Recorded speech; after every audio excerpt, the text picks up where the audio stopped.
Across all my Deadlock games, I'm consistently above 65% weapon accuracy, which is top 1%. And I've spent years learning, practicing, and coaching aim. So I'm going to give you guys everything you need to know so that you don't have to waste time figuring it out. And that's what we're going to talk about in this episode of Shot Easy App Session. Let's get right into it. Now, first thing, a lot of people have a misunderstanding of aim. People think that, first of all, getting such good aim is so hard or this or that, or they think their aim is either worse or better than it really is. The majority of players in every FPS game, their aim is not that good. A lot of people you might think have good aim or whatever, a lot of people have pretty bad aim. And because of that, it takes pretty below average effort to get way above average aim. Just simple technique understanding and a little bit of practice, and you'll have better aim than most people. But first, what is aim? Aim, the best way I can describe it is it's like hand-eye coordination applied into a video game. But the main problem I see is a lot of people don't train the eye portion of it, or they just don't know how to use their eyes when they're playing. And you may have experienced this yourself. You may be looking at a target and you're saying to yourself, okay, they're right here. I'm going to track them with my eyes. I'm going to go make an adjustment. I'm going to try and shoot them. But while you're tracking them with your eyes, it's almost like you can't keep up, or it's like they're teleporting because you're trying to keep track and your eyes aren't trained. So you struggle a lot with it. And a lot of aiming is actually very similar to driving. If any of you drive, the first time you started driving, you probably felt almost overwhelmed, right? You had to sit there and pay attention to your side view mirror, your rear view mirror, your front window, you know? There's so much you had to look at, but you drive for maybe a month or two, and it's easy, right? It's pretty simple to pay attention to all of it once you've gotten used to it. It's the same thing with aiming. A lot of people have to say, oh, well, my target, then my crosshair, then I have to pay attention to my ammo, my abilities, my this, my that. And there's so much to manage for so many people, but once you break it down, it's really not that bad. For example, target versus crosshair. Which one do you look at? A lot of people ask me this question, and when I first started teaching people how to aim and all that, my original explanation was, if you've ever looked at a telescope or looked through a telescope, when you first look through it, whoever's really close to the lens of the telescope, if someone walks by it, they're almost like a blur. They teleport by. But if you stare at someone really far away through the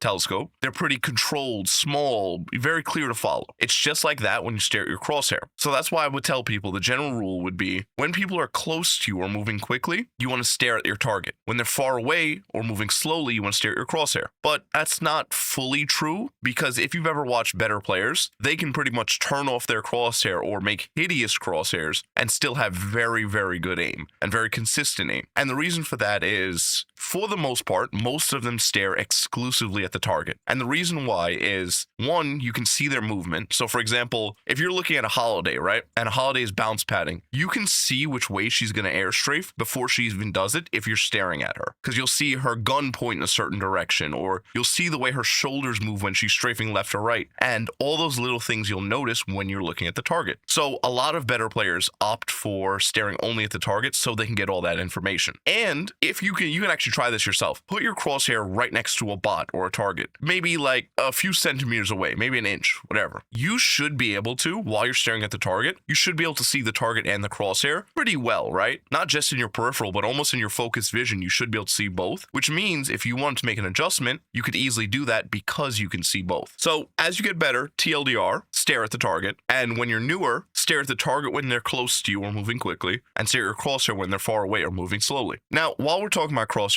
if you've ever tried to figure out what the best crosshair for you is, and you can't seem to, the general rule I go by is, the bigger the crosshair is and more like a cross it is, the more it's for hit confirmation. Meaning that you're not really trying to be super precise with the crosshair, you're just trying to figure out, where's the center of my screen, where's my crosshair, and how do I get on this target? And the smaller you go, the closer to a dot, the more precision focused you are. So if you find that you lose your crosshair a lot while you're aiming, make it bigger. If you find that you're like, I swear I was on the target, I swear I was hitting them, you want to make your target smaller or closer to a dot. Now, the next thing, a lot of people have very common mistakes when aiming. One of the main ones is their sensitivity. Let me know if this sounds familiar, right? You sit there and you're sick and tired of, oh, well, I keep over aiming or I keep under aiming or whatever. I'm going to slow my sensitivity down. So you slow your sensitivity down, you stop over aiming as much for maybe a week. Then by the time that week goes by, you start having the exact same issues you had before. So then you're like, you know what? I want to do it again. And then it becomes a never-ending game of slower sensitivity, faster sensitivity, slower sensitivity, faster sensitivity. But the problem is you're focusing on the wrong thing. Your sensitivity isn't really the problem. And when I'm coaching people, I show them I can turn on a completely random sensitivity and still perform at 90% of my peak scores or peak performance or whatever. Yes, I have a preference for a sensitivity that I play best at, but for the most part, it doesn't really matter for me. And as you get better, as you practice your aim more, that's just kind of how it goes. So you don't want to focus on what your sensitivity is. You want to focus on practicing with that sensitivity and getting as good at it as possible, because most of the issues you end up having aren't really your sensitivity. It's a lack of practice or poor technique. But there is a range for sensitivities I would recommend. Now, if you're at 1600 DPI, and if you don't know your DPI, just look up your mouse and see what software it has, or you could look it all up and you'll see it. But if you're on 1600 DPI, the fastest sensitivity I would get is a 0.5, and the slowest I would go is a 0.22. Now, for 800 DPI, you just half that, or double it, I guess. So a 0.44 for 800 DPI and a 1.0 for 800 DPI. That's the max range I would go in. If your sensitivity is outside of that range, I wouldn't really recommend it, because a lot of people, it just gets diminishing returns outside of that range. You know what I mean? Unless you're trained or you've practiced your aim before, or you have a very specific situation. Now, let's head back to the eye portion of things. Another common issue people have, and it pertains more to their eyes, is headaches. Or when you're staring at targets, you feel like you can't keep track of them at all. It almost feels like a blur. What I found for that is, now it's going to sound really dorky, right? But it kind of is. You can actually do eye stretches or eye training. Mostly the eye stretches I only use because I used to stare at a screen 14 hours in a day, you know? And staring at one spot the whole time and not really using my eyes to look around the corners of my screen or whatever. Most of the time I'd only stare dead center of my screen. So my eyes would get really used to sitting in that position, and it would tire me out. I'd get really tired, my eyes would get fatigued, and I would almost feel my eyes getting weaker, if that would make sense. And it would give me headaches, fatigue, lots of different stuff. So in the description, I'll link a few, but I did do eye stretches for that. And I found that doing it in the morning before I started playing made it so I'd get no headaches, no fatigue, no nothing, and I'd be able to play for pretty much as long as I wanted. And for the eye training, it's more specific stuff. It's like different targets moving around your screen. It just trains you to use only your eyes to aim or to follow a target instead of moving your head like a lot of people do, or moving your mouse to move your camera to look at someone instead of looking at every corner of your screen. And it's also like driving a car, because when I first started driving, I would fully turn my head just to look at my side view mirrors, right? But now that I'm more comfortable driving, I usually position in a way where I could just glance over left, glance over to right, and I'd see everything I need to see, except for obviously my blind spot. But it made it pretty easy for me once I started actually using my eyes. Now, for the next section of this video, even if you don't want to aim train and practice your aim on apps like Kovacs or Aim Labs, you should still know technique, because it'll put you ahead of, I'd say, 90% of players, probably about 90% of players. So for the technique, it depends on if you're a clicking hero or a tracking hero. So some examples of clicking is like Holiday with her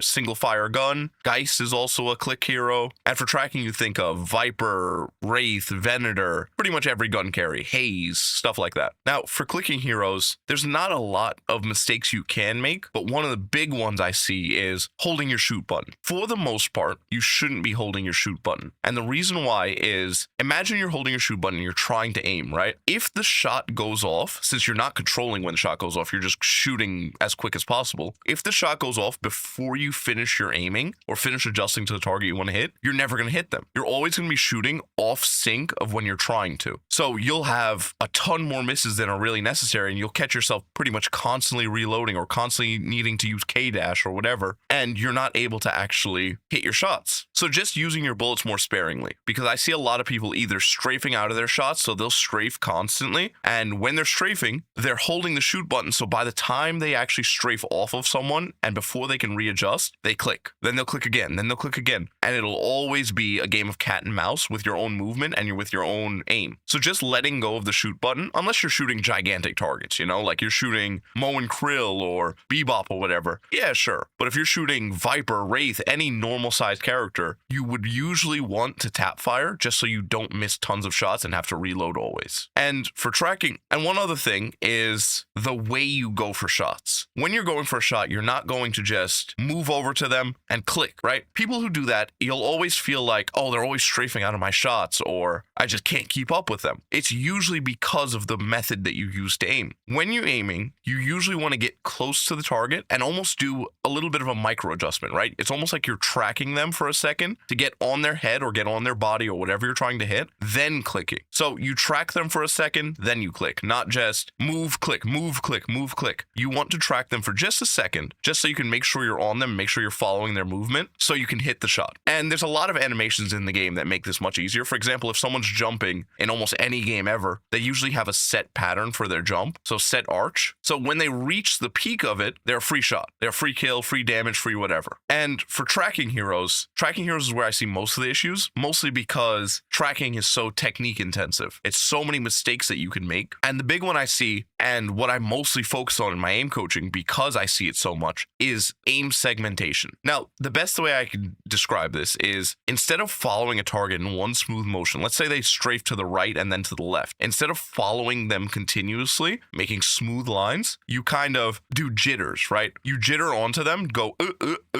one by one instead of one smooth motion. And you can also think about this like driving. It's like you see someone step on their brakes ahead of you and they're far ahead of you. It's not like they're close. And instead of just letting off the gas a little bit or touching the brakes a little bit, you slam on the brakes, right? Or if you're making a turn and there's no one in the intersection or anything, and instead of making one smooth turn, you start turning, you dead stop, and then go again. That's what you're doing with your aim. So you want to try to make every movement that you do with your aim continuous, because you're going to waste a lot of movement if you don't. You're going to work against yourself, and you're going to also just always feel inconsistent. You're always going to feel jittery. You're always going to feel like you don't have any control over your aim. And I find that people who do jitter a lot also waste a lot of movement with their aim. And to aim better, you have to aim less, because every single time you aim more, every single over adjustment you make is one more chance to make a mistake. So you just want to think about smooth motions when you aim. That's all you have to do. A lot of aiming is actually conscious effort plus a little bit of practice. Even tension management, not death gripping your mouse and all that, a lot of it is mental. A lot of it is lack of practice, or you just zone out and you're not focusing on your technique enough and you haven't gotten good enough yet to make your technique second nature. Now, for the people who do decide to aim train, or if you've never aim trained and you want to try it out, you can try out my full aim routine completely for free, only for the month of April, if you use the code Deadlock at checkout in the top link in the description. You'll be able to join my lock-in tier, and you can also get a free VOD review for Deadlock as well. So if you guys want to check that out, it's the top link in the description. Now, if you don't decide to check it out, but you still want to aim train, you want to focus mostly on smoothness maps. You want to focus all about learning your smoothness, getting smooth with all of your aim, and being able to really train that technique of not segmenting. And then as you get better, you want to focus more precision tracking, because with precision tracking, it's what real aim looks like. For example,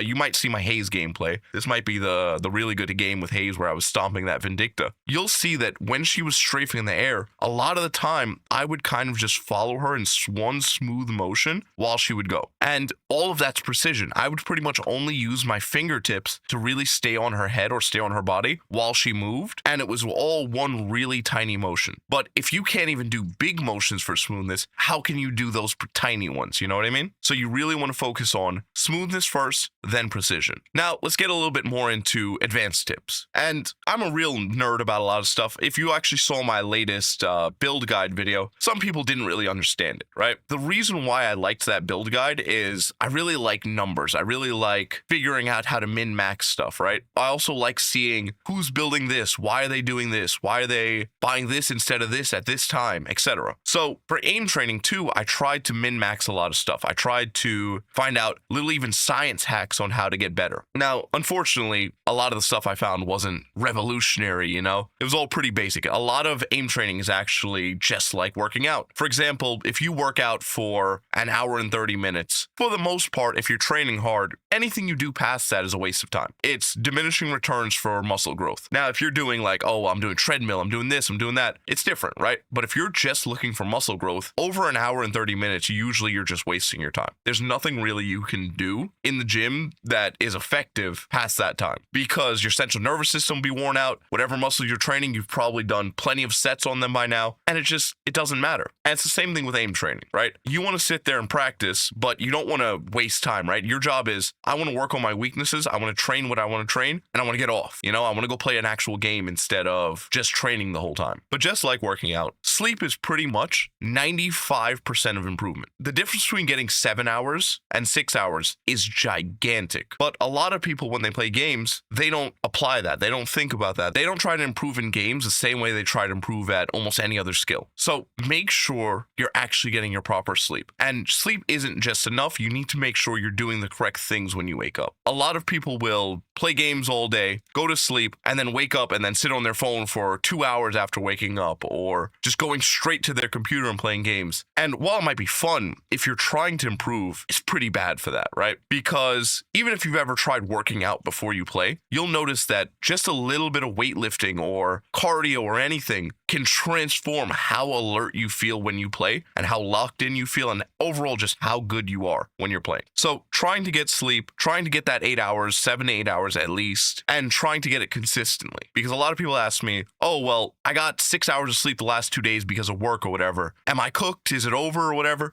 For the most part, as long as it's not chronic, right? So a week of bad sleep isn't going to kill you, but 2 months of it, a month of it, whatever, 3 weeks of it, that would start having big impacts. You just want to focus on everything as a week by week basis. Let's say 4 days out of the week, you were properly hydrated, proper sleep, proper everything. The rest of the week, you weren't. For the most part, you're fine, as long as you don't let the trend continue too much. And speaking of hydration, hydration has a massive impact on your overall performance for everything. So as you guys already know, make sure you drink your water. Now, one thing I hear as well is I've coached 30-year-olds, 40-year-olds, 50-year-olds, 20-year-olds. I've even coached like 15-year-olds, right? One thing I've noticed is a lot of the older players have this idea in their head that, oh, well, I'm just too old. I can't do it. I can't this. I can't that. Now, don't get me wrong. Of course, you get worse as you age. But every study I've looked through for even just reaction time based on someone's age, the difference between a bad night's sleep and the difference between a 20-year-old and a 6-year-old reaction time, the bad night's sleep is worse than the difference between a 20-year-old and a 6-year-old. So all that to say, dial in everything else. Dial in your diet. Eat blueberries. Eat whole foods. Eat properly. Hydrate. Sleep. Whatever. All of that is a bigger impact on your overall performance in games and everything than, oh, well, I'm 35. I'm over the hill. None of that really matters. It will have impacts, but spending your time thinking about it isn't going to get you better. Spending time thinking about it isn't going to improve anything. You know what I mean? So you might as well focus on what you can. Now, for everyone who likes caffeine, some things you should know about caffeine is a lot of people say, oh, I have a crash or I don't want to crash or whatever. To avoid the crash, what I do is I don't drink any caffeine for the first hour 30, 2 hours of my morning because, long story short, not to get all into neuroscience and this and that, your body when you wake up has a lot of adenosine. Pretty much all that does is make you feel tired. And as you start waking up, it clears out a little bit. But most people, before it clears out, they take caffeine. So they stop feeling that tired feeling before all of it even clears out. So the caffeine starts to wear off before everything clears out, and then you feel that afternoon crash or that early morning crash. And for me, I almost never feel a crash because I usually take it later, so I don't have to experience that. So TLDR, take it a little bit later in your day. Don't take it like, I would say 12 hours before bed. So if you go to bed at midnight, I would stop drinking caffeine around like 1 o'clock. And the last two things, first one is practicing closer to bed. Now, it doesn't have to be like, oh, let me go play right now. Oh, straight to bed. But even just a few hours before bed, because the way your brain works is when you're sleeping, it's like a tower and your brain unstacks the tower from top down. So whatever you put at the top, like let's say you were practicing movement last night or you were practicing aim last night, as you go to bed, it's going to unstack that tower from the top, meaning it's going to take off all that aim practice, take everything else off. So it's going to learn all those things quicker or earlier into your sleep than something, let's say you practiced when you first woke up. And for the last thing, rest days are much more important than your working days. You want to focus on getting your sleep, getting your practice, getting everything done properly. Because I'd rather you practice every single day or 5 days a week for 10 minutes than you do 2 hours of practice every day and then quit after 2 weeks. You know what I mean? Just doing it is what gets you better. Even if it's just practicing the game, practicing your aim, doing whatever, just doing it is 95% of the battle. Anyways, don't forget, if you guys want free stuff, my aim routine, or a free VOD review for Deadlock, check out the top link in the description and type in the code Deadlock at checkout for my lock-in tier. And if you've ever decided you want to master gun carry in Deadlock, there's only 4 slots left for my 6-week gun carry mastery course. You're going to work with me. It's going to be a VOD review every single week. It's going to be a call every single week. And we work together on aim and practicing Deadlock. So if you guys are interested, it's also in the top link in the description. I love you guys. Have a good one. God bless you.